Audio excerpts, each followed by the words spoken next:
चल. कुठं? कुठं काय कुठं? अरे पोरगी बघायला जायचं ना तुला. दादा माझं बँकेचं व्हायचं काम आहे, नंतर येतो जा. अरे काय बँकेचं काम आजच काढायचं होतं तुला. दादा लय आलजे नाही. अरे अर्जंट नाही बाबा, तसं नसतंय. काय आहे, पोरगी बघाय एक जण माग एक जण पुढे, ते म्हणतात ह्यांच्यात ताळमेळ नाही काय.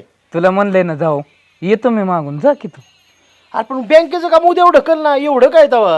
अरे आलजे नाही, किती वेळ सांगू तुला. बँकेत जायला लागेल मला आजच्या आज. जा, पण लवकर ये तिकडं मागून. हा काय तुझं. हा वेळ येते, नाही तर मला तोंडाव मारशील. मी बसायचो तिथं, नवरदेवच नाही. अरे मीच येणार नाही, माहिती ना नवल देव. नक्की. आणि सावकाश गाडी पळू नको. येतो लय दामाने येणार. हा ते बँकेतला किती वेळ, 5-10 मिनिटात उरक. लगेच ये नाही तिकडं. तर 5 मिनिटात उरकतो, येतो. उरकतील ना. हा चालतंय, मग जातो मी पुढे. ओके. लवकर ये. लगेच येतो, जा की आता.